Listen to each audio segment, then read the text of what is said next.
21वीं सदी का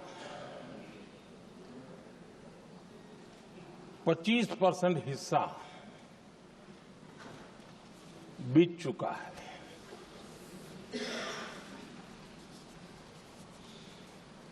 समय तय करेगा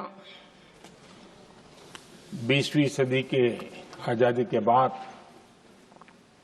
और 21वीं सदी के प्रथम 25 साल में क्या हुआ, कैसा हुआ।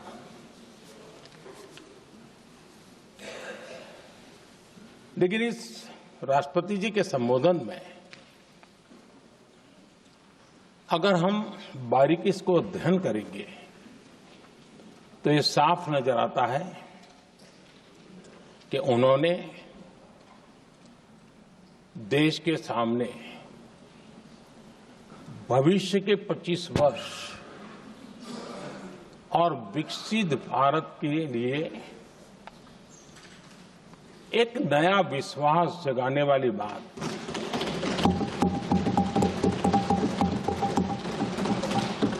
एक प्रकार से आदरणीय राष्ट्रपति जी का ये उद्बोधन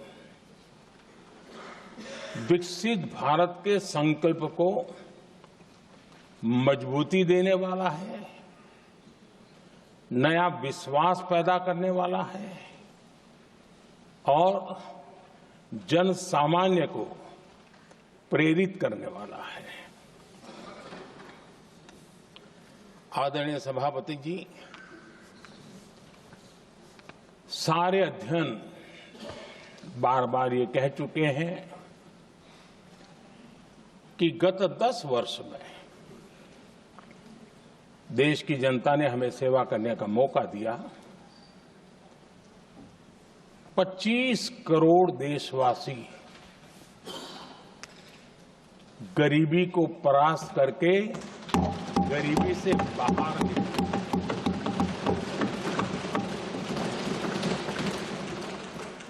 आदरणीय सभापति जी, 5 दशक तक गरीबी हटाओ के नारे सुने हो और अब 25 करोड़ गरीब गरीबी को परास्त करके बाहर निकले, ऐसे ही नहीं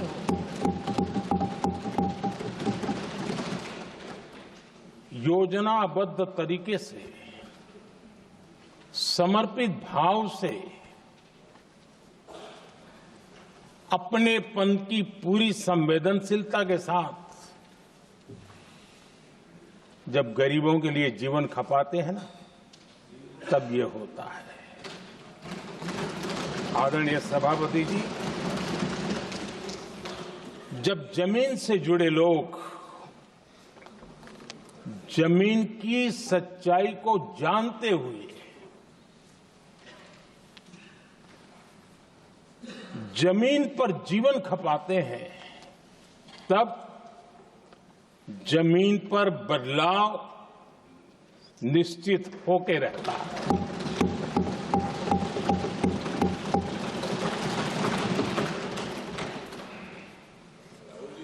आदरणीय सभापति जी, हमने गरीब को झूठे नारे नहीं, हमने सच्चा विकास दिया।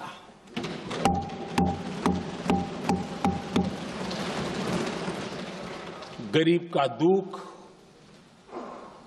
सामान्य मानवी की तकलीफ, मिडिल क्लास के सपने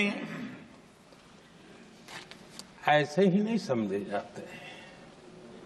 आदरणीय सभापति जी, इसके लिए एक जज्बा चाहिए।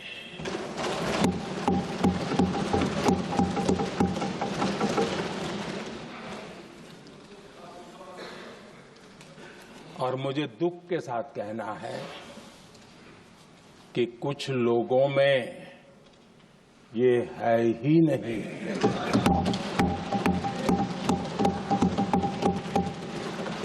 आदरणीय सभापति जी, बारिश के दिनों में कच्ची छत, फुसकी प्लास्टिक की चादर वाली छत, उससे नीचे जीवन गुजारना कितना मुश्किल होता है। पल पल सपने रौंद दिए जाते हैं, ऐसे पल होते हैं, ये हर कोई नहीं समझ सकता। आदरणीय सभापति जी, अब तक गरीबों को 4 करोड़ घर मिले हैं।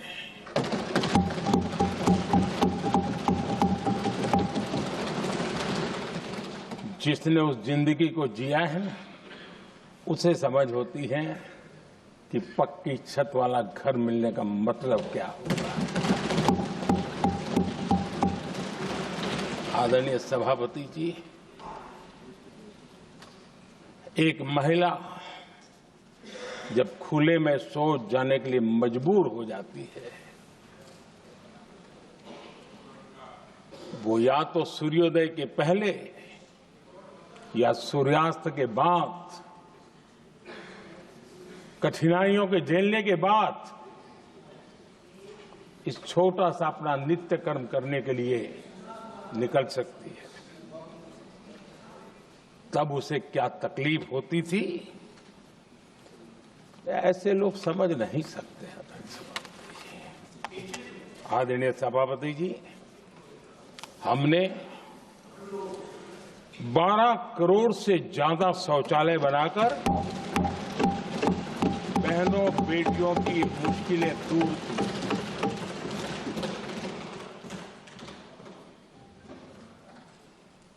आदरणीय सभापति जी, आजकल मीडिया में ज्यादा ही चर्चा हो रही है, सोशल मीडिया में और अधिक हो रही है। कुछ नेताओं का फोकस घरों में जकूजी पर, स्टाइलिश शावर्स पर, लेकिन हमारा फोकस तो हर घर जल पहुंचाने पर है।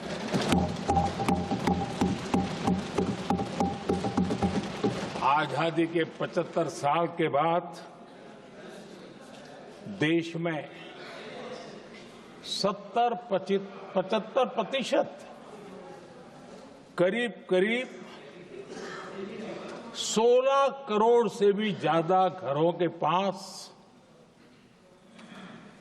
जल का करने के लिए नल का कनेक्शन नहीं था। हमारी सरकार ने 5 साल में 12 करोड़ परिवारों को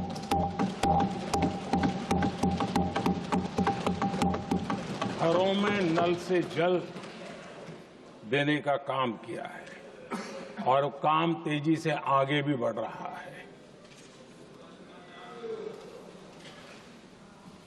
आदरणीय सभापति जी, हमने गरीबों के लिए इतना काम किया और इसके कारण आदरणीय राष्ट्रपति जी ने अपने अभिभाषण में इसका विस्तार से वर्णन किया है। जो लोग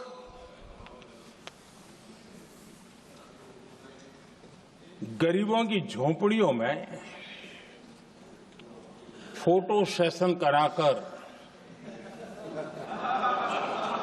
अपना मनोरंजन करते रहते हैं, उन्हें संसद में गरीबों की बात बोरिंग ही लगेगी।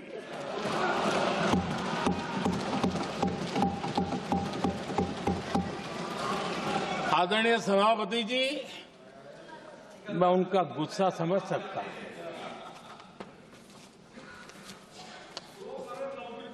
आदरणीय सभापति जी,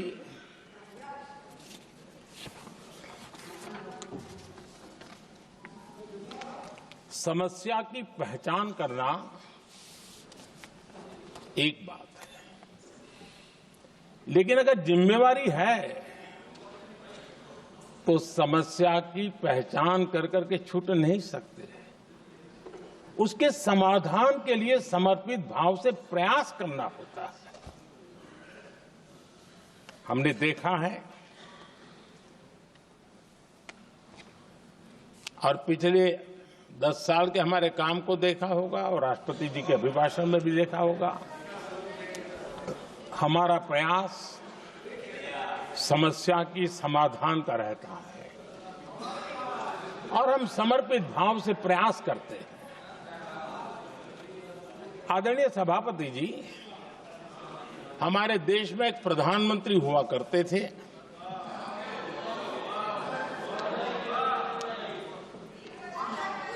उनको मिस्टर क्लीन करने कहने की एक फैशन हो गई थी। उस प्रधानमंत्री जी को मिस्टर क्लीन कहने की फैशन हो गई थी। उन्होंने एक समस्या को पहचाना था और उन्होंने कहा था कि दिल्ली से 1 रुपया निकलता है तो गांव में 15 पैसा पहुंचता है। अब उस समय तो पंचायत से लेकर पार्लियामेंट तक एक ही पार्टी का राज था। पंचायत से पार्लियामेंट तक एक ही पार्टी का राज था और उस समय उन्होंने सार्वजनिक रूप से कहा था कि 1 रुपया निकलता है 15 पैसा पहुंचता है। बहुत गजब की हाथ सफाई थी।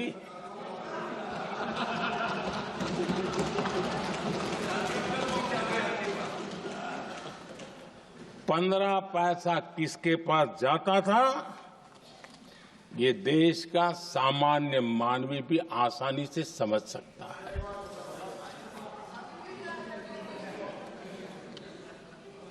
आदरणीय सभापति जी, देश ने हमें अवसर दिया, हमने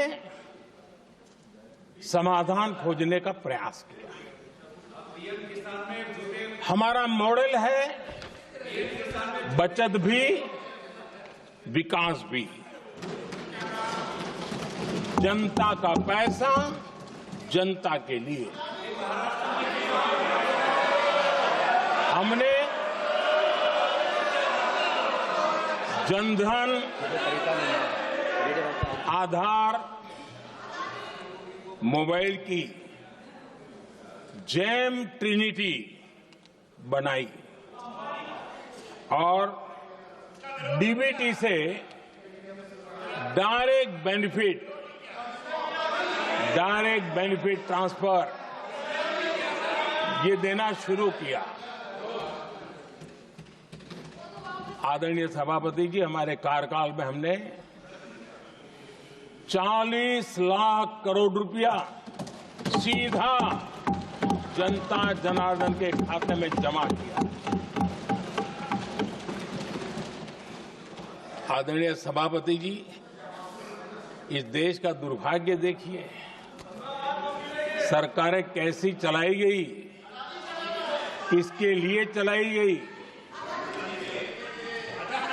माननीय सदस्य, मैं सबसे आपसे आग्रह कर रहा हूं, आप सदन की गरिमा बनाए रखें। बैठे बैठे कोई माननीय सदस्य टिप्पणी नहीं करे, उचित नहीं है। ये गलत तरीका है आपका। ये सदन की मर्यादा नहीं है आपकी। आप प्रोटेक्ट करना चाहते हो उनको इस तरीके से, गलत तरीका, ये गलत तरीका है। आप बैठे बैठे टिप्पणी करना चाहते हैं।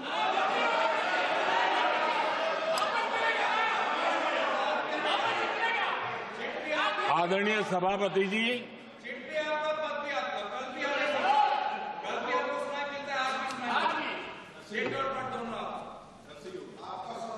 जब ज्यादा बुखार चढ़ जाता है तब लोग कुछ भी बोलते हैं, लेकिन इसके साथ साथ ज्यादा हताशा निराशा फैल जाती है तब भी बहुत कुछ बोलते हैं। आदरणीय सभापति जी,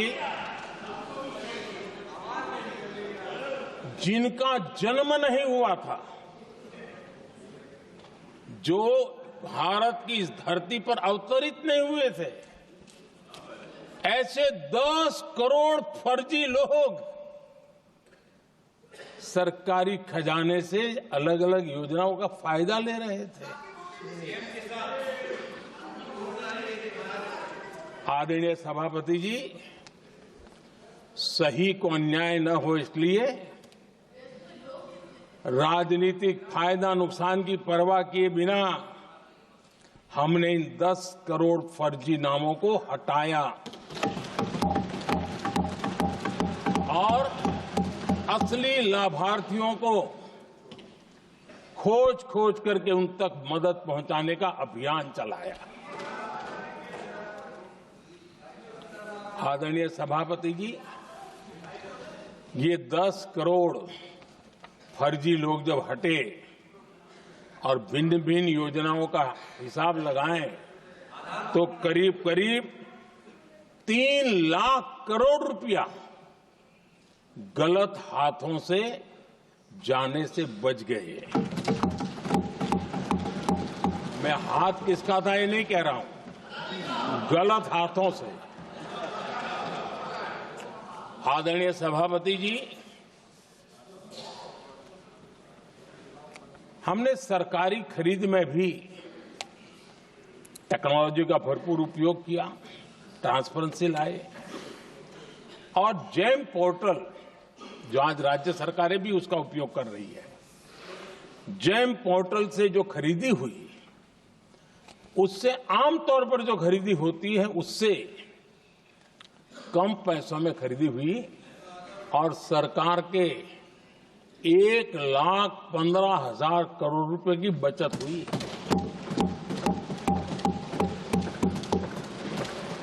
आदरणीय सभापति जी, हमारी स्वच्छता अभियान का बहुत मजाक उड़ाया गया, ऐसा जैसे हमने कोई पाप कर दिया, कोई गलती कर दी, न जाने क्या क्या कहा जाता था। लेकिन आज मुझे संतोष से कहना है कि इन सफाई के कारण हाल के वर्षों में सिर्फ सरकारी दफ्तरों से जो कबाड़ बेचा गया ना, उसमें 2,300 करोड़ रुपया सरकार को मिले हैं। महात्मा गांधी ट्रस्टीशिप के सिद्धांत की बात करते थे। वो कहते थे कि हम ट्रस्टी हैं, ये संपत्ति जनता जनार्दन की है और इसलिए हम पाई पाई को एक ट्रस्टीशिप के सिद्धांत के आधार पर बचाने की और सही जगह पर उपयोग करने का प्रयास करते हैं। और तब जाकर के स्वच्छता अभियान से कबाड़ बेचकर 2,300 करोड़ रुपया देश की सरकार के खजाने में आ रहा है।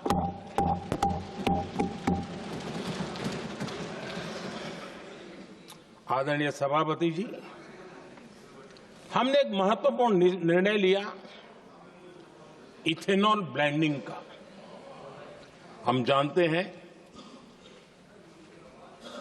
हम एनर्जी इंडिपेंडेंट नहीं है, हमें बाहर से लाना पड़ता है। जब इथेनॉल ब्लेंडिंग किया और हमारे पेट्रोल डीजल की आय कम हुई, उस एक निर्णय से 1 लाख करोड़ रुपए का फर्क पड़ा है।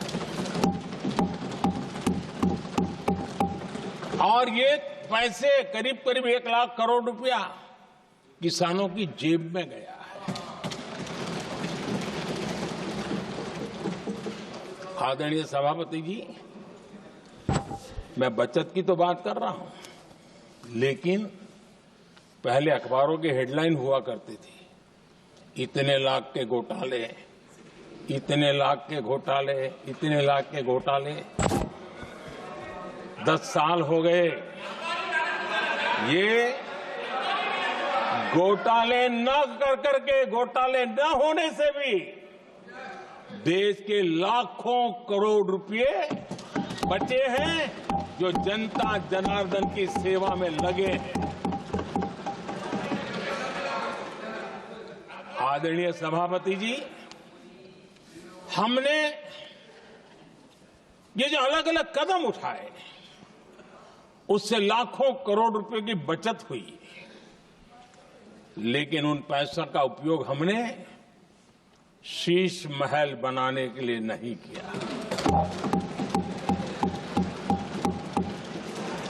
इसका उपयोग हमने देश बनाने के लिए किया है।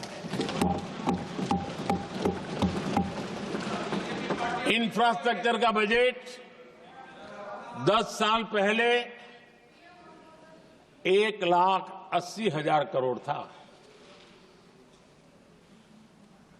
हमारे आने से पहले।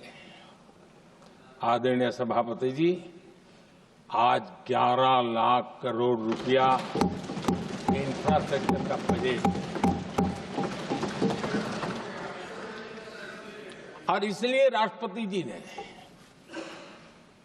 भारत की नींव कैसी मजबूत हो रही है इसका वर्णन इसमें किया है। रोड हो, हाईवे हो, रेलवे हो, ग्राम सड़क हो, इन सभी कामों के लिए विकास की एक मजबूत नींव रखी गई है। आदरणीय सभापति जी,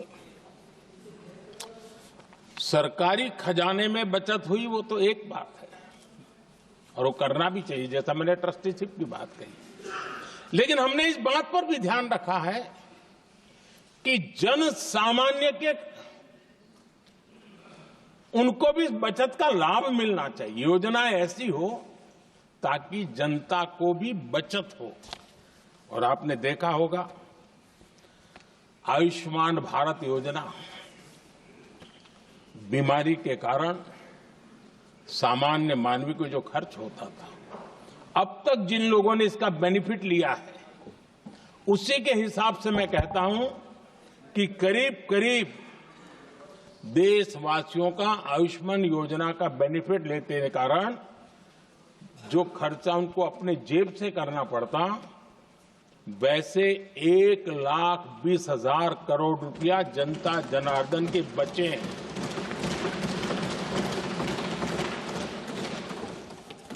ये आवश्यक है कि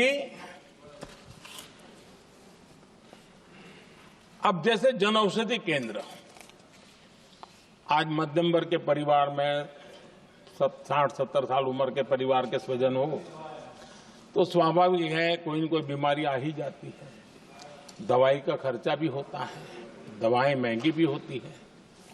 हमने जब से जन औषधि केंद्र खोले हैं जिसमें 80% डिस्काउंट होता है और उसके कारण जिन परिवारों ने इन जन औषधि केंद्रों से दवाइयां ली हैं उनके करीब करीब 30,000 करोड़ रुपए दवाई को खर्चा बचा।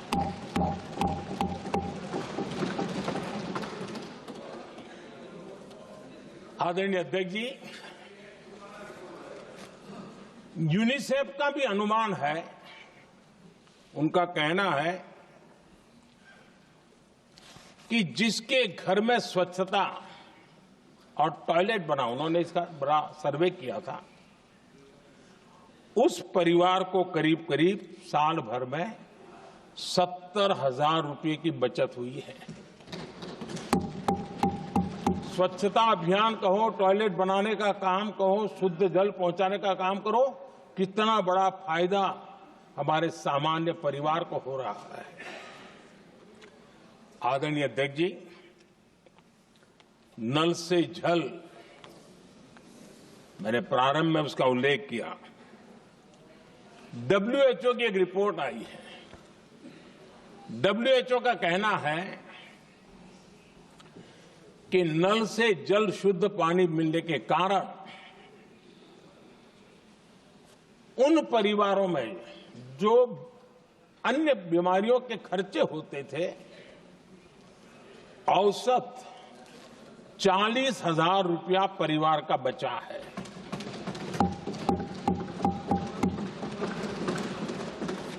मैं ज्यादा गिन नहीं रहा हूं, लेकिन ऐसी अनेक योजना है जिन योजनाओं ने सामान्य मानवी के खर्च में बचत की है। आदरणीय सभापति जी, करोड़ों देशवासियों को मुफ्त अनाज, उसके भी उस परिवार के हजारों रुपये बचते हैं। पीएम सूर्यघर मुफ्त बिजली योजना, जहां जहां ये योजना लागू हुई है, इन परिवारों को औसतन साल भर के 25 से 30 हजार रुपये बिजली की बचत हो, पैसों में बचत हो रही है, खर्च में बचत हो रही है। और अगर ज्यादा बिजली है तो बेच करके कमाई कर रहा है वो अलग, यानी सामान्य मानवी की बचत भी। हमने एलईडी बल्ब का एक अभियान चलाया था। आपको मालूम है कि हमारे आने से पहले एलईडी बल्ब 400 रुपये में बिकते थे। हमने इतना अभियान चलाया, उसकी कीमत 40 रुपये हो गई। और एलईडी बल्ब के कारण बिजली की भी बचत हुई और उजाला भी ज्यादा मिला, और उसमें देशवासियों के करीब 20,000 करोड़ रुपए बचे हैं। आदरणीय सभापति जी, जिन किसानों ने सॉइल हेल्थ कार्ड का वैज्ञानिक तरीके से उपयोग किया है, उनको बहुत फायदा हुआ है। और ऐसे किसानों को प्रति एकड़ 30,000 रुपये की बचत हुई है। आदरणीय अध्यक्ष जी, बीते 10 साल में इनकम टैक्स को कम करके भी हमने मिडिल क्लास की बचत को बढ़ाने का काम किया है। आदरणीय अध्यक्ष जी, 2014 के पहले ऐसे बम गोले फेंके गए, बंदूक की ऐसी गोलियां चलाई गई कि देशवासियों का जीवन छलनी कर दिया गया था। हमने धीरे धीरे उन घावों को भरते भरते आगे बढ़े। 2 लाख करोड़ रुपया, 2 लाख रुपया 2013-14 में 2 लाख रुपये, सिर्फ 2 लाख रुपये, उस पर इनकम टैक्स माफी थी। और आज 12 लाख रुपये संपूर्ण रूप से इनकम टैक्स से मुक्ति। और हमने बीच के कालखंड में भी, 14 में भी, 17 में भी, 19 में भी, 23 में भी हम लगातार ये करते आए, घाव भरते गए। और आज बैंडेज बाकी था, वो भी कर लिया। स्टैंडर्ड डिडक्शन, उसके अगर 75,000 जोड़ दें तो 1 अप्रैल के बाद देश में जो सैलरीड क्लास है उनके 13.25 लाख रुपए तक कोई इनकम टैक्स नहीं देना पड़ेगा।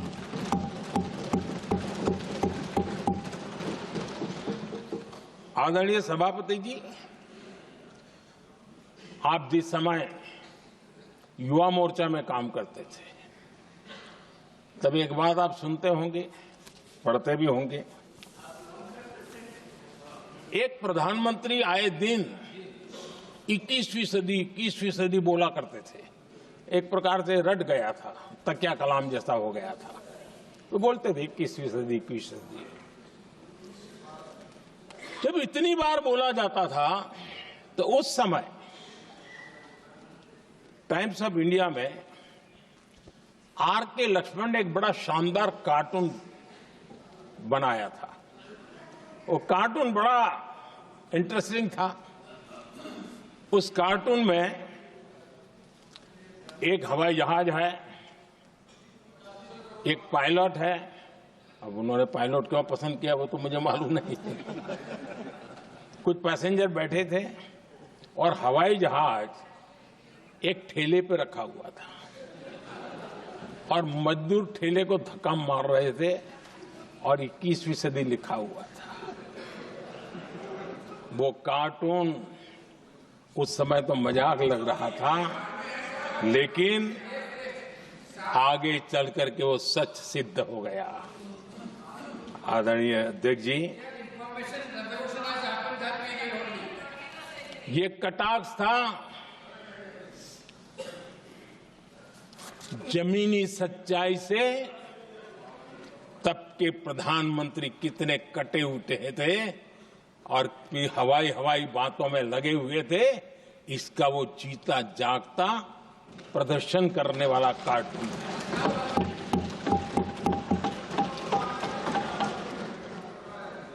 आदरणीय अध्यक्ष जी, जिन्होंने तब 21वीं सदी की बातें की थी, वो 20वीं सदी की जरूरतों को भी पूरा कर नहीं पाए थे। आदरणीय अध्यक्ष जी, आज जब मैं देखता हूं, पिछले 10 साल से सारी बीतों को बारीकी से देखने का अवसर मिला है, तो मुझे बड़ा दर्द होता है। हम 40-50 साल लेट हैं, जो काम 40-50 साल पहले हो जाने चाहिए थे। और इसलिए ये साल जब 2014 से देश की जनता ने हमको सेवा का अवसर दिया, हमने ज्यादा से ज्यादा युवाओं पर फोकस किया। हमें युवाओं की आकांक्षाओं पर बल दिया। हमने युवाओं के लिए ज्यादा अवसर बनाए। हमने कई क्षेत्रों को खोल दिया और जिसके कारण हम देख रहे हैं देश के युवा अपने सामर्थ्य का परचम लहरा रहे हैं। देश में हमने स्पेस सेक्टर को खोल दिया, डिफेंस सेक्टर को खोला, सेमीकंडक्टर मिशन लेकर के आए, इनोवेशन को बढ़ावा देने के लिए अनेक नई योजनाओं को हमने आकार दिया। स्टार्टअप इंडिया इकोसिस्टम पूरा डेवलप किया। और इस बजट में भी आदरणीय अध्यक्ष जी, एक बहुत महत्वपूर्ण निर्णय हुआ है। 12 लाख की आय पर इनकम टैक्स की माफी। ये समाचार इतना बड़ा बन गया कि बहुत सी महत्वपूर्ण चीजों पर अभी भी कुछ लोगों का ध्यान नहीं गया है। वो महत्वपूर्ण निर्णय हुआ है। हमने न्यूक्लियर एनर्जी सेक्टर को ओपन कर दिया और इसके दूरगामी सकारात्मक प्रभाव और परिणाम देश को देखने के लिए मिलने वाले हैं। आदरणीय अध्यक्ष जी, AI, 3D printing, robotics, virtual reality की चर्चा हम तो गेमिंग का भी महात्मा क्या होता है इसके लिए भी प्रयास करने वाले लोगों में से। मैंने देश के नौजवानों से कहा है कि दुनिया का गेमिंग क्रिएशन का, क्रिएटिविटी वर्ल्ड का कैपिटल भारत क्यों न बने। और मैं देख रहा हूं बहुत तेजी से हमारे लोग काम कर रहे हैं।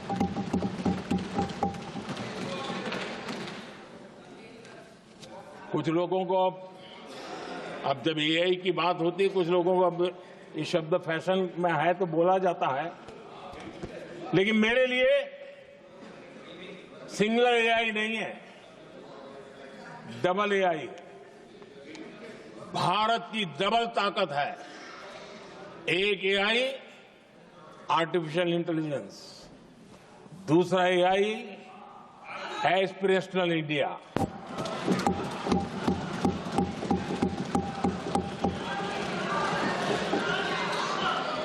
हमने स्कूलों में 10,000 टिंकरिंग लैब्स शुरू किए और आज उन टिंकरिंग लैब से निकले बच्चे रोबोटिक्स बना करके लोगों को चकित कर रहे हैं।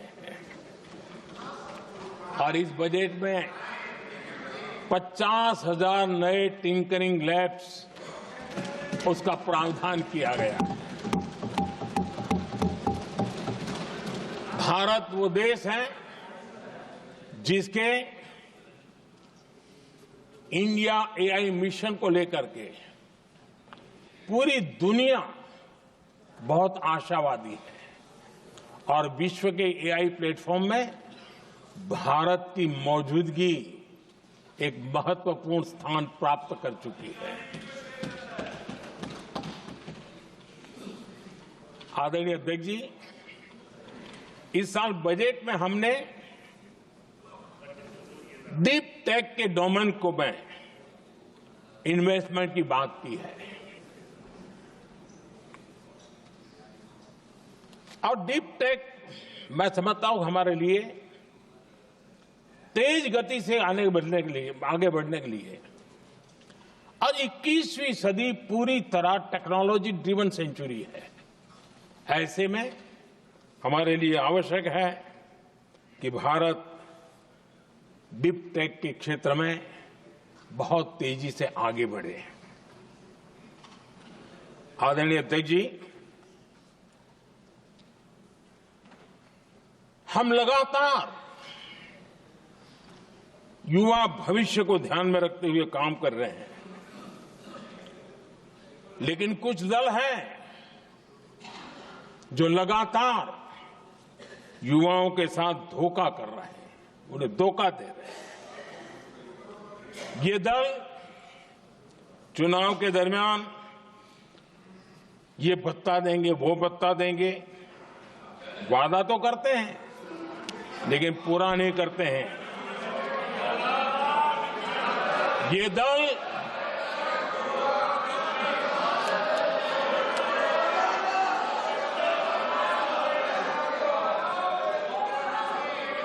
प्लीज माननीय सदस्य गरिमा प्रतिष्ठा बनाए रखें।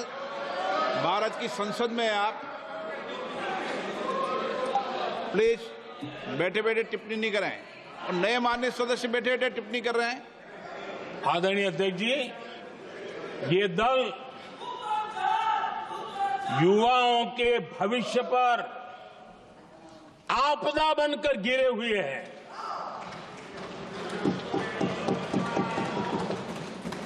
आदरणीय अध्यक्ष जी, हम कैसे काम करते हैं ये हरियाणा में अभी अभी देश ने देखा है। बिना खर्ची, बिना पर्ची नौकरी देने का वादा किया था। सरकार बनते ही नौकरी मिल गई नौजवानों को। हम जो कहते हैं उसी का परिणाम है। आदरणीय अध्यक्ष जी, हरियाणा में तीसरी बार भव्य विजय और हरियाणा में के इतिहास में तीसरी बार विजय, ये अपने आप में ऐतिहासिक घटना है। आदरणीय अध्यक्ष जी, महाराष्ट्र में भी ऐतिहासिक परिणाम, जनता जनार्दन के आशीर्वाद। महाराष्ट्र के इतिहास में सत्ता पक्ष के पास इतनी सीटें पहली बार, ये जनता जनार्दन के आशीर्वाद से हम करके आए हैं।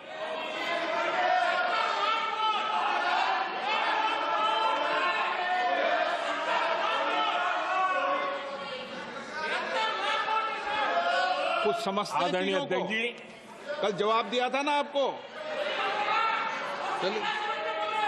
आदरणीय राष्ट्रपति जी ने अपने अभिभाषण में हमारे संविधान के 75 वर्ष होने पर भी विस्तार से चर्चा की है। आदरणीय अध्यक्ष जी, संविधान में जो धाराएं हैं उसके साथ साथ संविधान का एक स्पिरिट भी है और संविधान को मजबूती देने के लिए संविधान की भावना को जीना पड़ता है। और मैं आज उदाहरणों के साथ बताना चाहता हूं। हम वो लोग हैं जो संविधान को जीते हैं।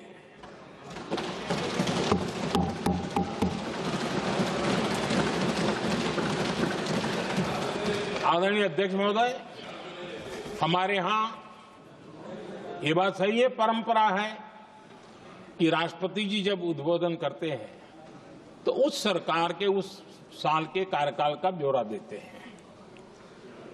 उसी प्रकार से राज्यों में गवर्नर का जो उद्बोधन होता है सदन में, वो उस राज्य के कार्यकलापों का ब्यौरा देते हैं।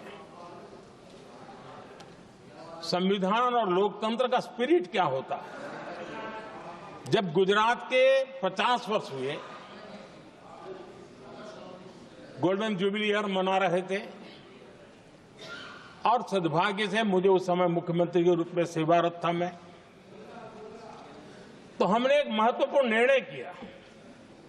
हमने किया इस गोल्डन जुबली ईयर में पिछले 50 वर्ष में सदन में जितने भी गवर्नर के भाषण हुए, मतलब उस समय की सरकारों का ही वाहवाही उसमें होती है, हमने कहा कि उन 50 साल में जितने भी गवर्नर के भाषण हुए हैं सबको ही एक पुस्तक के रूप में तैयार किया जाए, ग्रंथ बनाया जाए और आज सभी लाइब्रेरीज में वो ग्रंथ अवेलेबल है।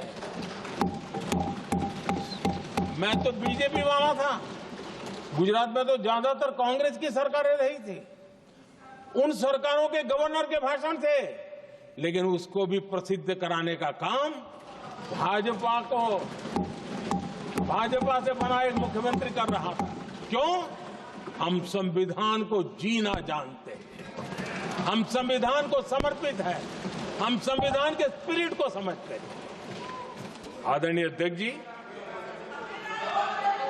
आप जानते हैं 2014 में जब हम आए तब मान्य विपक्ष नहीं था, रिकॉग्नाइज्ड अपोजिशन पार्टी नहीं थी, उतने अंक भी लेकर के कोई नहीं आए थे। भारत के अनेक कानून ऐसे थे कि हमें पूरी स्वतंत्रता थी उस कानून के हिसाब से काम करने की। अनेक कमेटियां ऐसी थी जिसमें लिखा था लीडर्स ऑफ अपोजिशन उसमें आएंगे, लेकिन अपोजिशन था ही नहीं, रिकॉग्नाइज अपोजिशन नहीं था। ये हमारा संविधान जीने का स्वभाव था, ये हमारा संविधान का स्पिरिट था, ये हमारी लोकतंत्र की मर्यादाओं का पालन करने का इरादा था। हमने तय किया कि भले मान्य विपक्ष नहीं होगा, रिकॉग्नाइज अपोजिशन नहीं होगा, लेकिन जो सबसे बड़े दल का सब नेता है उसको मीटिंगों में बुलाएंगे। ये लोकतंत्र का स्पिरिट होता है, तब होता है।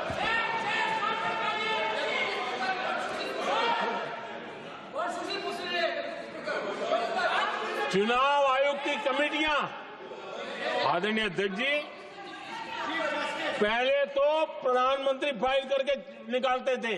ये हम हैं जिसने अपोजिशन के लीडर को भी उस कमेटी में बिठाया है।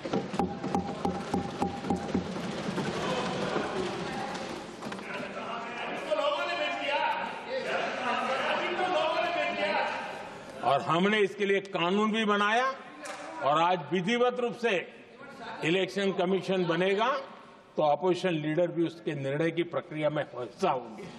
ये काम हम करते हैं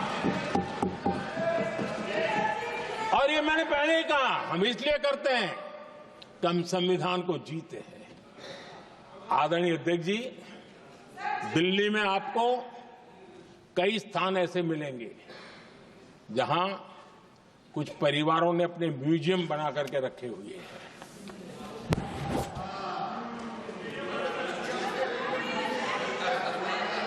जनता जनार्दन के पैसों से काम हो रहा है। लोकतंत्र का स्पिरिट क्या होता है, संविधान को जीना किसको कहते हैं, हमने पीएम म्यूजियम बनाया और देश के पहले से लेकर के मेरे पूर्व तक के सभी प्रधानमंत्रियों के जीवन को और उनके कार्य को उस पीएम म्यूजियम बनाया गया है। और मैं तो चाहूंगा कि पीएम म्यूजियम में जो जो महापुरुष हैं उनके परिवारजनों ने समय निकाल करके उस म्यूजियम को देखना चाहिए और उसमें कुछ जोड़ने के लगता है तो सरकार का ध्यान आकर्षित करना चाहिए ताकि वो म्यूजियम समृद्ध हो और देश के बालकों को प्रेरणा। ये होता है संविधान की भावना। अपने लिए तो सब करते हैं, खुद के लिए जीने वालों की जमात बहुत छोटी नहीं है। संविधान के लिए जीने वाले यहां बैठे हैं।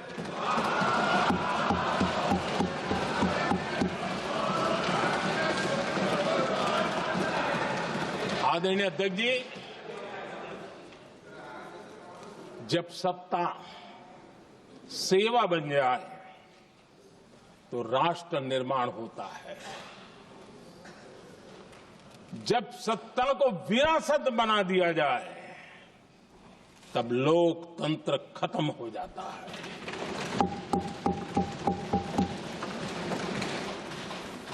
आदरणीय अध्यक्ष जी, हम संविधान की भावना को लेकर के चलते हैं। हम जहर की राजनीति नहीं करते हैं।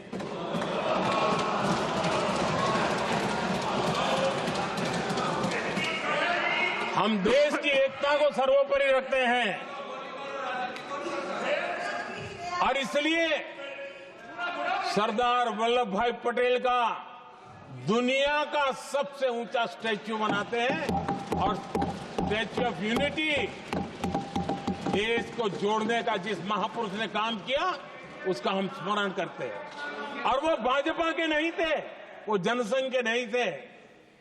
हम संविधान को जीते हैं, इसलिए इस सोच से आगे बढ़ते हैं।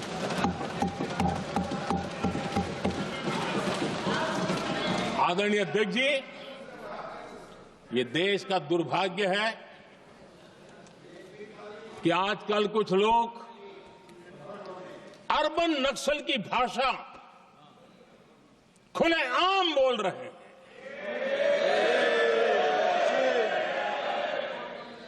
और अर्बन नक्सल जिन बातों को बोलते हैं, इंडियन स्टेट के सामने मोर्चा लेना, ये अर्बन नक्सल की भाषा बोलने वाले इंडियन स्टेट के खिलाफ लड़ाई की घोषणा करने वाले न संविधान को समझ सकते हैं, न देश की एकता को समझ सकते हैं।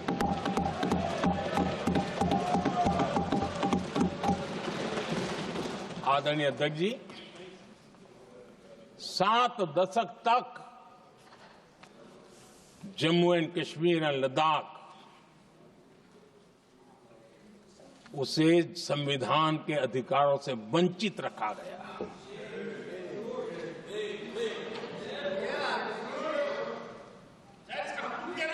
ये संविधान के साथ भी अन्याय था और जम्मू कश्मीर और लद्दाख के लोगों के साथ भी अन्याय था। हमने आर्टिकल 370 की दीवार गिरा दी। अब जम्मू कश्मीर और लद्दाख के उन राज्यों को, देशवासियों को जो अधिकार हैं वो अधिकार उनको मिल रहे हैं। और संविधान का महात्म्य हम जानते हैं, संविधान की भावना को जीते हैं, इसलिए ऐसे मजबूत निर्णय भी हम करते हैं। आदरणीय अध्यक्ष जी, हमारा संविधान हमें भेदभाव करने का अधिकार नहीं देता है। जो लोग संविधान को जेब में लेकर के जीते हैं, उनको पता नहीं है कि आपने मुस्लिम महिलाओं को कैसी मुसीबतों में जीने के लिए मजबूर कर दिया था।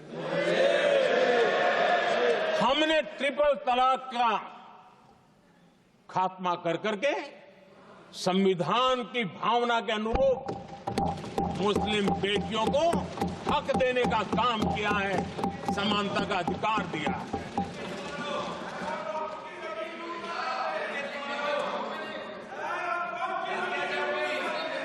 जब भी देश में एनडीए की सरकार रही है, हमने एक लंबे विजन के साथ काम किया है। पता नहीं देश को बांटने के लिए किस किस प्रकार की भाषाओं का प्रयोग किया जा रहा है। हताशा, निराशा पता नहीं उनको कहां तक ले जाएगी, लेकिन हमारी सोच कैसी है, एनडीए के साथी मिलकर के किस दिशा में सोचते हैं। हमारे लिए जो पीछे है, जो आखिरी है, और महात्मा गांधी जी ने जो कहा था, उसकी तरफ हमारा ध्यान ज्यादा है। और उसी का परिणाम है कि अगर हम मंत्रालयों की रचना करते हैं, तो भी मंत्रालय कौन सा बनाते हैं? पूर्वोत्तर के लिए अलग मंत्रालय बनाते हैं।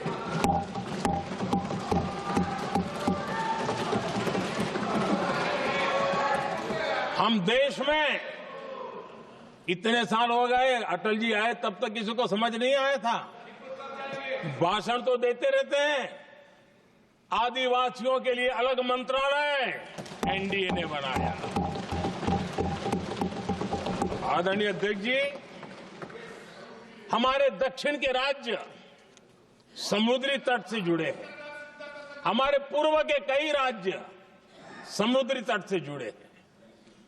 वहां के समाज में फिशरीज का काम और फिशरमैन की संख्या बहुत बड़ी तादाद में है, उनका भी ख्याल रखना चाहिए। और जमीन के भीतर के छोटे पानी के जो इलाके रहते हैं, वहां भी फिशरमैन के रूप में काम करने वाले समाज के आखिरी तबके के लोग हैं। ये हमारी सरकार है जिन्हें फिशरीज के लिए अलग मंत्रालय बनाया।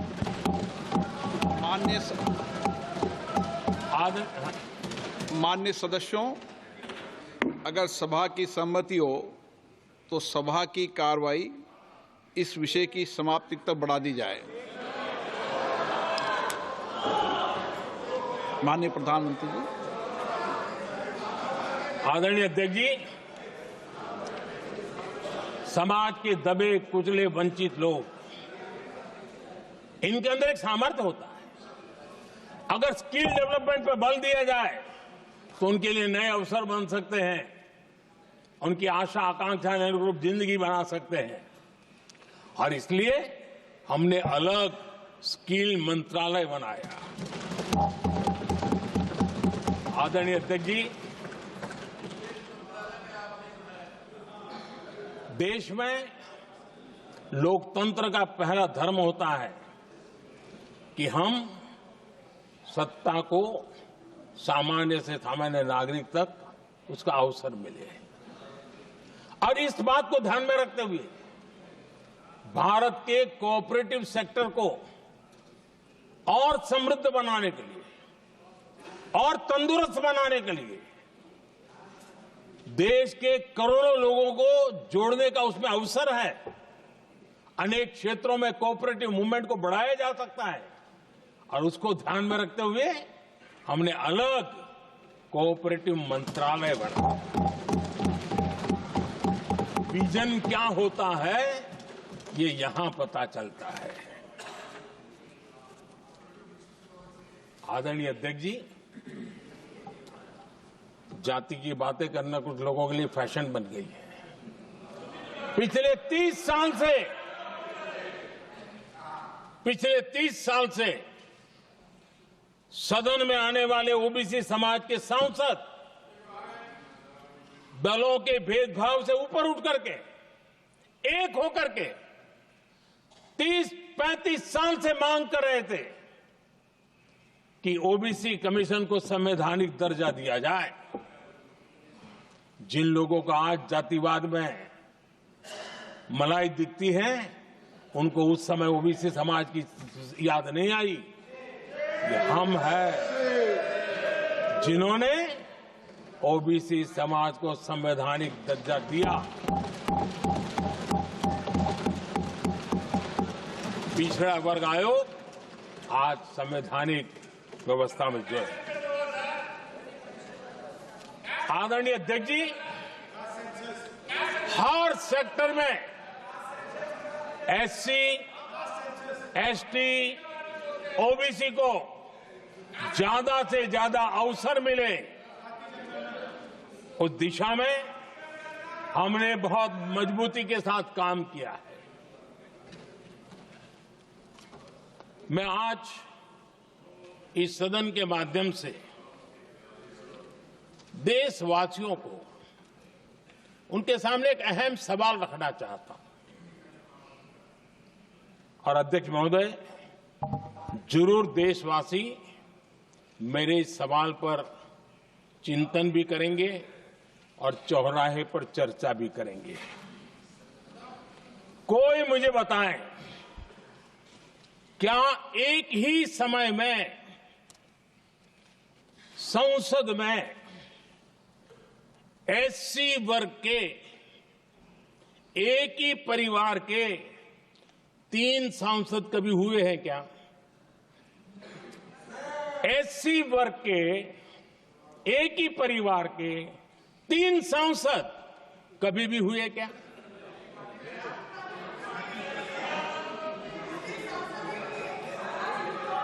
मैं दूसरा सवाल पूछता हूं, कोई मुझे बताए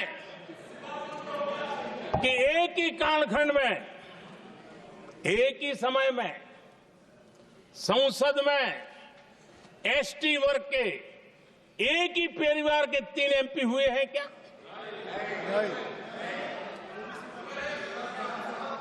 आदरणीय अध्यक्ष जी, कुछ लोगों की वाणी और व्यवहार में कितना फर्क होता है, मेरे एक सवाल के जवाब में मिलता।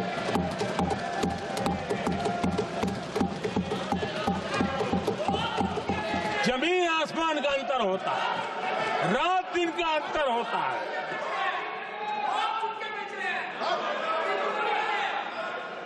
आदरणीय अध्यक्ष जी, हम एससी एसटी समाज को कैसे सशक्त कर रहे हैं?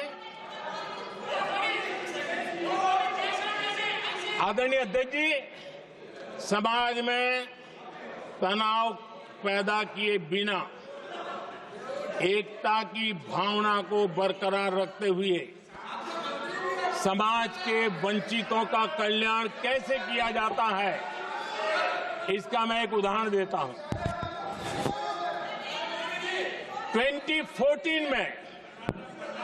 2014 में 2014 से पहले हमारे देश में मेडिकल कॉलेजों की संख्या 387 थी। 2014 के पहले मेडिकल कॉलेज की संख्या 387 थी। आज 780 मेडिकल कॉलेज हैं।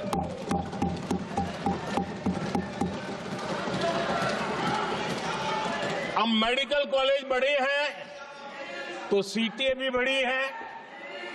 ये बहुत महत्वपूर्ण एंगल है आदरणीय अध्यक्ष जी, और इसलिए कॉलेजें बड़ी हैं, सीटें भी बड़ी हैं।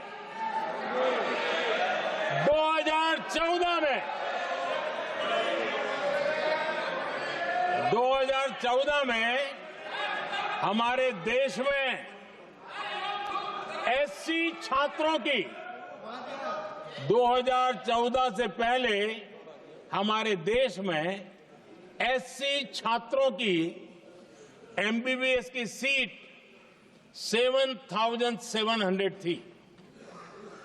हमारे आने से पहले दलित समाज के हमारे 7,700 युवा डॉक्टर बनने की संभावना थी। 10 साल हमने काम किया। आज संख्या बढ़कर एससी समाज के 17,000 एमबीबीएस डॉक्टर की व्यवस्था की है। कहां 7,700 और कहां 17,000? अगर दलित समाज का कोई कल्याण का और समाज में तनाव लाए बिना एक दूसरे के सम्मान को बढ़ाते हुए, आदरणीय अध्यक्ष जी, 2014 के पहले एसटी छात्रों के लिए एमबीबीएस की सीटें 3,800 थी। आज ये संख्या बढ़कर लगभग 9,000 हो गई है।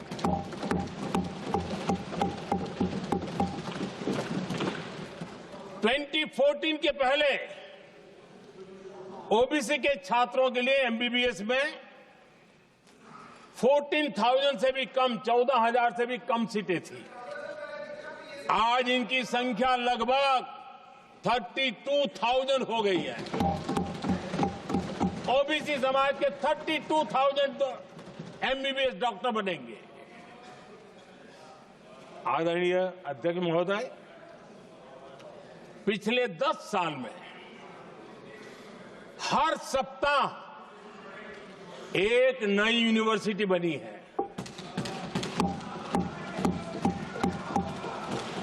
हर दिन एक नई आईटीआई बनी है। हर 2 दिन में एक नया कॉलेज खुला है। सोचिए, एससी, एसटी, ओबीसी हमारे युवा युवतियों के लिए कितनी वृद्धि हुई है, इसका आप अंदाज लगा सकते हैं। आदरणीय अध्यक्ष जी, हम हर योजना के पीछे लगे हैं 100% सिचुएशन, 100% उसको लागू करें। उसके जो भी लाभार्थी हैं वो उसमें छूट न जाए, उस दिशा में हम काम कर रहे हैं। पहले, ताकि हम चाहते हैं कि जिसका हक है उसको मिलना चाहिए। अगर योजना है, उसका हक है, तो उस तक पहुंचना चाहिए। 1 रुपया और 15 पैसा वाला खेल नहीं चल सकता। लेकिन कुछ लोगों ने क्या किया, मॉडल ही ऐसा बनाया कि कुछ ही लोगों को दो, औरों को तड़पाओ और तुष्टीकरण की राजनीति करो। देश विकसित भारत बनाने के लिए तुष्टीकरण से मुक्ति पानी होगी। हमने रास्ता चुना है संतुष्टीकरण, तुष्टीकरण नहीं, संतुष्टीकरण, और उस रास्ते पर हम चले हैं। हर समाज, हर वर्ग के लोगों को बिना भेदभाव के जो उसके हक का है वो उसको मिलना चाहिए। ये है संतुष्टीकरण। और मेरे हिसाब से जब मैं 100% सैचुरेशन की बात करता हूं तो उसका मतलब होता है एक असल में सामाजिक न्याय है, ये असल में सेकुलरिज्म है और असल में ये संविधान का सम्मान है। आदरणीय अध्यक्ष जी, संविधान की भावना है सबको बेहतर स्वास्थ्य मिले, और आज कैंसर डे भी है। देश भर में और दुनिया भर में आज हेल्थ को लेकर के काफी चर्चा भी हो रही है। लेकिन कुछ लोग हैं जो गरीब को, बुजुर्गों को आरोग्य की सेवाएं देने मिले उसमें अड़ंगे डाल रहे हैं और वो भी अपने राजनीतिक स्वार्थ के कारण। आज आयुष्मान से देश के 30,000 अस्पताल जुड़े हैं और अच्छे स्पेशलाइज्ड प्राइवेट अस्पताल जुड़े हैं जहां आयुष्मान कार्ड वाले को मुफ्त इलाज मिलता है। लेकिन कुछ राजनीतिक दलों ने अपने संकुचित मानस के कारण, कुनीतियों के कारण गरीबों के लिए इन अस्पतालों के दरवाजे बंद करके रखे हुए हैं और इसका नुकसान कैंसर के मरीजों को उठाना पड़ा है। पिछले दिनों पब्लिक हेल्थ जर्नल लैंसेट की स्टडी आई है। उसका कहना है कि आयुष्मान योजना से समय पर कैंसर का इलाज शुरू हो रहा है। सरकार कैंसर की जांच कराने के संबंध में बहुत ही गंभीर है, क्योंकि जितना जल्दी जांच हो, जितना जल्दी ट्रीटमेंट शुरू हो, हम कैंसर पेशेंट को बचा सकते हैं। और लैंसेट ने आयुष्मान योजना को क्रेडिट देते हुए कहा है कि भारत में इस दिशा में बहुत बड़ा काम हुआ है। आदरणीय अध्यक्ष जी, इस बजट में भी हमने कैंसर की दवाइयों को सस्ते करने की दिशा में बहुत बड़ा महत्वपूर्ण कदम उठाया। इतना ही नहीं, एक महत्वपूर्ण जो निर्णय लिया है वो आने वाले दिनों में, और जब आज कैंसर डे है तो मैं जरूर कहना चाहूंगा सभी माननीय सांसद इसका लाभ ले सकते हैं अपने इलाके के ऐसे मरीजों के लिए, और वो है मरीजों को, आप जानते हैं अस्पताल उतने नहीं होने के कारण भी काफी दिक्कत रहती है बाहर से आने वाले पेशेंट को। 200 डे केयर सेंटर बनाने का निर्णय इस बजट में किया गया है। ये डे केयर सेंटर पेशेंट को भी, उसके परिवार को भी बहुत बड़ी राहत देने वाला काम करेगा। आदरणीय अध्यक्ष महोदय जी, राष्ट्रपति जी के भाषण की चर्चा के समय यहां विदेश नीति की भी चर्चा हुई और कुछ लोगों को लगता है जब तक फॉरेन पॉलिसी नहीं बोलते तब तक वो मैच्योर नहीं लगते, इसलिए उनको लगता है फॉरेन पॉलिसी तो बोलना चाहिए फिर भले ही देश का नुकसान हो जाए। मैं ऐसे लोगों को जरा कहना चाहता हूं, अगर उन्हें सच में फॉरेन पॉलिसी सब्जेक्ट में रुचि है और फॉरेन पॉलिसी को समझना है और आगे जाकर के कुछ करना भी है, ये मैं शशि जी के लिए नहीं कह रहा हूं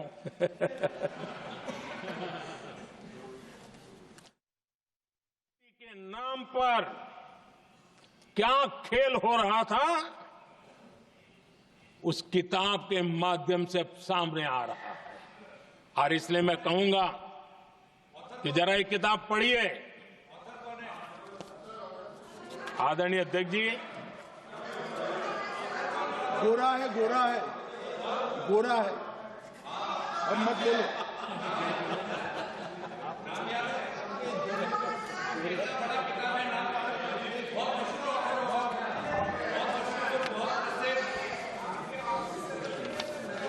आदरणीय अध्यक्ष जी, राष्ट्रपति जी के अभिभाषण के बाद एक महिला राष्ट्रपति जी, एक गरीब परिवार की बेटी, उनका सम्मान न कर सके, आपकी मर्जी, लेकिन क्या क्या कहकर उनको अपमानित किया जा रहा है। मैं राजनीतिक हताशा, निराशा समझ सकता हूं, लेकिन एक राष्ट्रपति के खिलाफ क्या कारण है? क्या कारण है?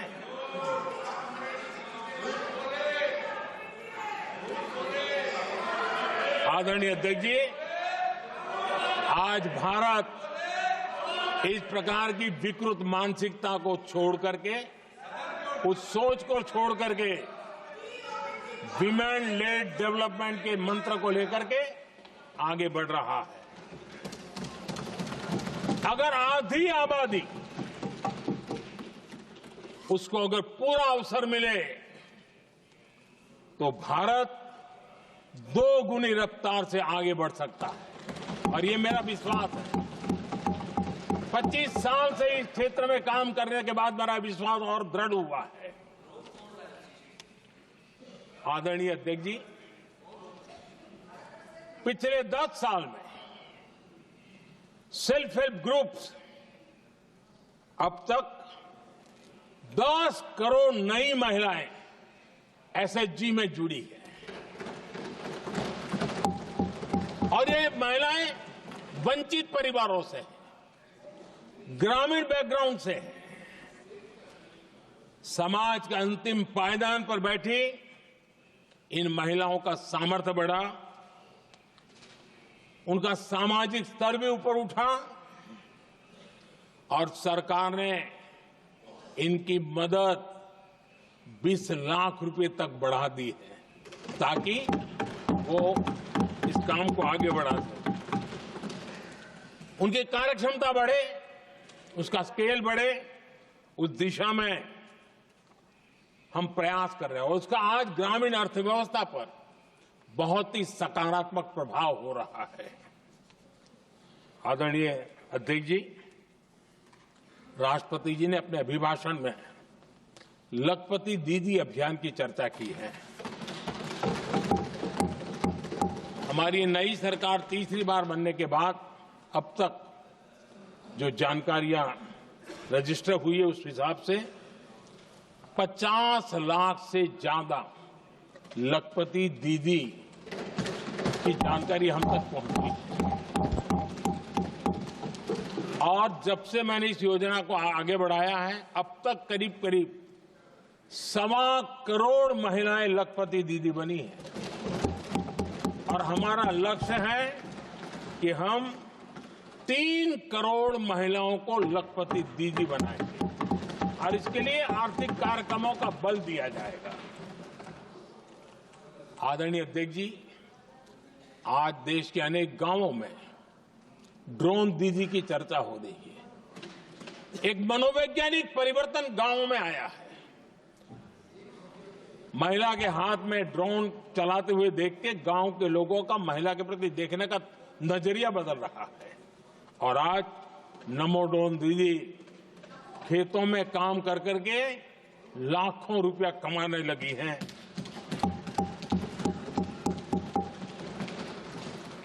मुद्रा योजना भी नारी शक्ति के लिए उसके सशक्तिकरण की बहुत बड़ी भूमिका अदा कर रहा है। करोड़ों महिलाएं पहली बार मुद्रा योजना लेकर के उद्योग के अंदर अपने कदम रखे हैं और उद्योगपति की भूमिका में आई है। रात रात कतारों में खड़ा रहना पड़ता था,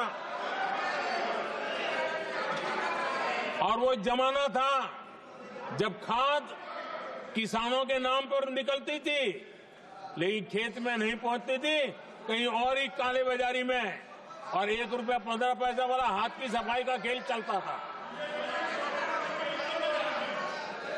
आज किसान को पर्याप्त खाद मिल रही है। कोविड का महासंकट आया, सारी सप्लाई चेन डिस्टर्ब हो गई, दुनिया में अनाप शनाप दाम बढ़ गए, और परिणाम ये हुआ कि क्योंकि हम यूरिया पर डिपेंडेंट हैं, हमें बाहर से लाना पड़ता है। आज भारत सरकार को जो बोरा यूरिया का 3000 रुपए में पड़ता है, सरकार ने वो झेला, और किसान को 300 से भी कम कीमत पर दिया है, 300 रुपए से कम। किसान को ज्यादा से ज्यादा फायदा हो, इसके लिए लगातार हम काम कर रहे हैं। आदरणीय अध्यक्ष जी, किसानों को सस्ती खाद मिले, इस एक काम के लिए पिछले 10 साल में 12 लाख करोड़ रुपया खर्च किया गया है।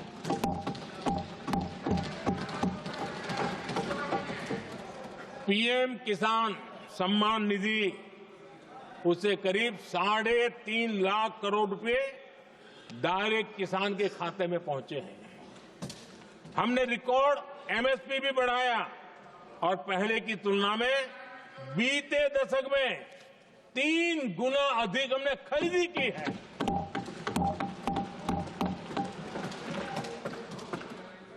किसान को ऋण मिले, आसान ऋण मिले, सस्ता ऋण मिले, उसमें भी 3 गुना वृद्धि की गई है। पहले प्राकृतिक आपदा में किसान को अपने हाल पर छोड़ दिया जाता था। हमारे सेवा काल के दौरान पीएम फसल बीमा के तहत 2 लाख करोड़ रुपए किसानों को मिले हैं।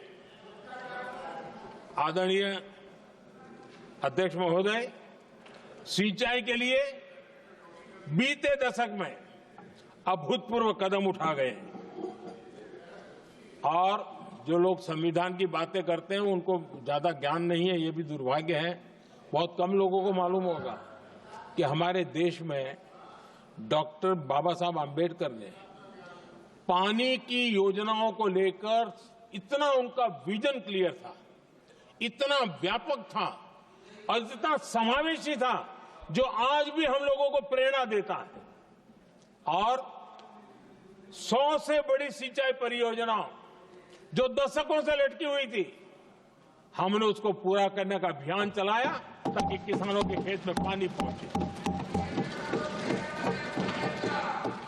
बाबा साहब का विजन था नदियों को जोड़ने का। नदियों जोड़ने की वकालत बाबा साहब आम्बेडकर ने की थी, लेकिन सालों तक, दशकों दशक बीत गए, कुछ नहीं हुआ। आज हमने केन बेतवा लिंक प्रोजेक्ट और पार्वती काली सिंह चंबल लिंक प्रोजेक्ट पर काम शुरू कर दिया और मैं तो गुजरात में कई नदियों को इस प्रकार से जोड़कर नदियों को जिंदा करने का काम करने का मेरा सफल अनुभव भी रहा है। आदरणीय अध्यक्ष महोदय, हर देशवासी का एक सपना होना चाहिए, हम सबका सपना होना चाहिए कि दुनिया के हर डाइनिंग टेबल पर made in India food packet क्यों न हो। आज मुझे खुशी होती है जब भारत की चाय, इसके साथ साथ अब हमारी कॉफी भी दुनिया में अपनी महक फैला रही है। विस्तार अवसरों का प्रसार होता है। जहां कनेक्टिविटी बढ़ती है वहां संभावनाएं भी बढ़ती हैं। दिल्ली यूपी को जोड़ने वाली पहली नमो रेल, उसका लोकार्पण था और मुझे भी उसमें यात्रा करने का अवसर मिला। ऐसी कनेक्टिविटी, ऐसा इंफ्रास्ट्रक्चर भारत के सभी प्रमुख शहरों को पहुंचे, ये हमारी आने वाले दिनों की जरूरत है और हमारी दिशा है। आदरणीय अध्यक्ष जी, 10 साल में दिल्ली का नेटवर्क डबल हुआ और आज टियर 2, टियर 3 सिटी में भी मेट्रो नेटवर्क पहुंच रहा है। आज हम सभी गर्व कर सकते हैं, आज भारत का मेट्रो नेटवर्क 1000 किलोमीटर पार कर गया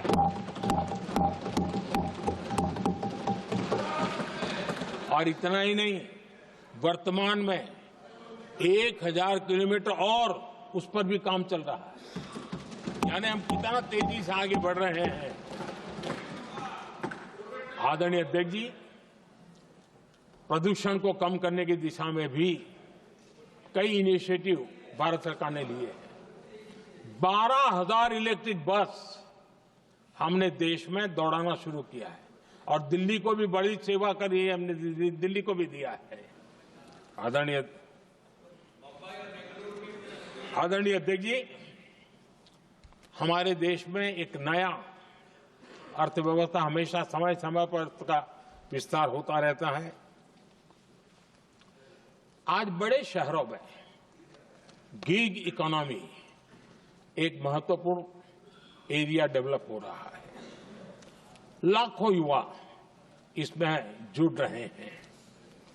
हमने इस बजट में कहा है कि ई श्रम पोर्टल पर ऐसे गिग वर्कर अपनी रजिस्ट्री करवाएं और वेरिफिकेशन के बाद उनको इस न्यू एज सर्विस इकोनॉमी है उसको हम किस प्रकार से सहायता कर सकें और उनको एक आईडी कार्ड मिले ई श्रम पोर्टल पे आने के बाद। और हमने कहा है कि इन गिग वर्कर्स को आयुष्मान योजना का भी लाभ दिया जाएगा ताकि गिग वर्कर को एक सही दिशा में जाने की सुविधा मिलेगी। और एक अनुमान है कि आज देश में करीब करीब 1 करोड़ गिग वर्कर है और उस दिशा में भी हम काम कर रहे हैं। आदरणीय अध्यक्ष महोदय, एमएसएमई सेक्टर बहुत बड़ी मात्रा में जॉब के अवसर लेकर आता है और ये ऐसा क्षेत्र है कि जिसमें रोजगार की अपार संभावनाएं हैं। ये छोटे उद्योग आत्मनिर्भर भारत के प्रतीक है। देश की अर्थव्यवस्था में हमारा एमएसएमई सेक्टर बहुत बड़ा योगदान दे रहा है। हमारी नीति साफ है, एमएसएमई को सरलता, सहूलियत और संबल, एक ऐसा क्षेत्र है जिसमें रोजगार की संभावना है। और इस बार हमने मिशन मैन्युफैक्चरिंग उस पर बल दिया है और एक मिशन मोड में हम मैन्युफैक्चरिंग सेक्टर मतलब कि एमएसएमई को बल देना और एमएसएमई के माध्यम से अनेक नौजवानों को रोजगार देना और स्किल डेवलपमेंट से रोजगार के लिए नौजवानों को तैयार करना, ऐसे पूरी इकोसिस्टम को हम बल देते हुए आगे बढ़ रहे हैं। एमएसएमई सेक्टर में सुधार के लिए कई पहलुओं पर हमने काम शुरू किया है।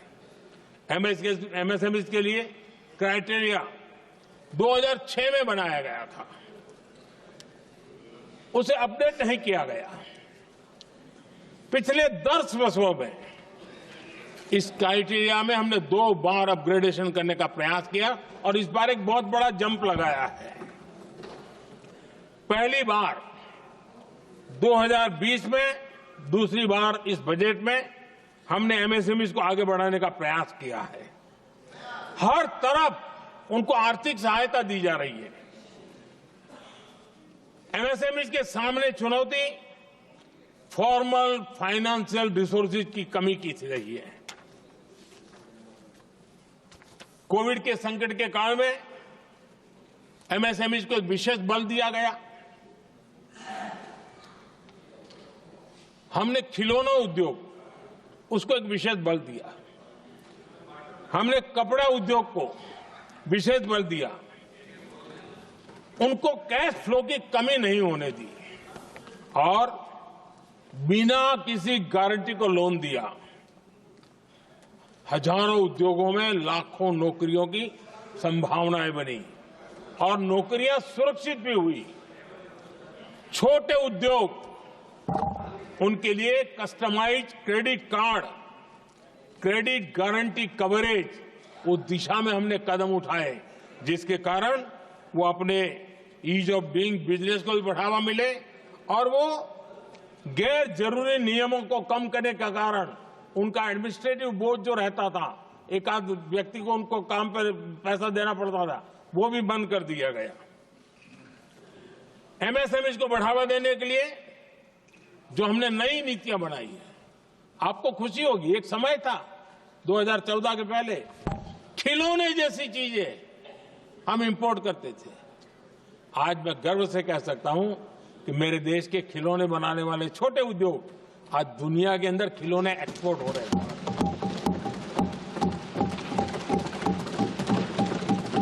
और आयात में बहुत बड़ी गिरावट आई है।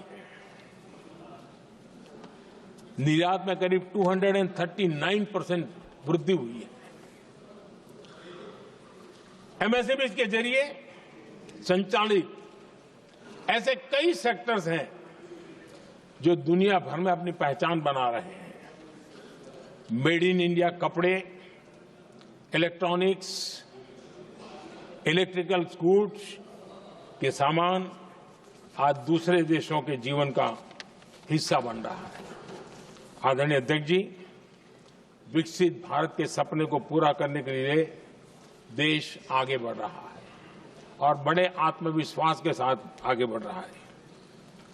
विकसित भारत का सपना ये कोई सरकारी सपना नहीं होता है, वो 140 करोड़ देशवासियों का सपना है और इस सपने को हम सब ने जितनी ऊर्जा दे सकते हैं देने का प्रयास करना है।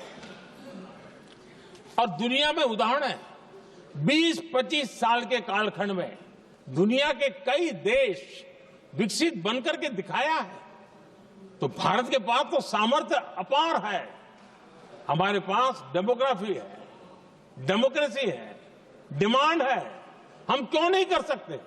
इस विश्वास के साथ हमें आगे बढ़ना है और हम भी 2047 जब देश आजाद होगा, तब आजादी के 100 साल होंगे तब हम विकसित भारत बन के रहेंगे। ये सपने लेकर के चलना चाहिए। और आदरणीय अध्यक्ष जी, मैं विश्वास से कहता हूं हमें और बड़े लक्ष्य पार करने और हम करके रहेंगे। और माननीय अध्यक्ष जी, ये तो अभी हमारी तीसरी ही टर्म है।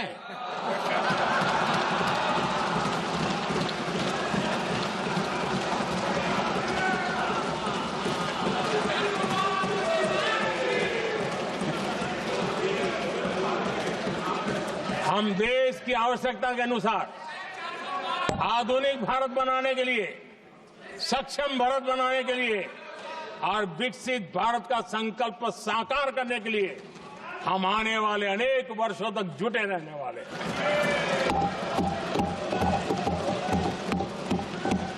आदरणीय अध्यक्ष जी,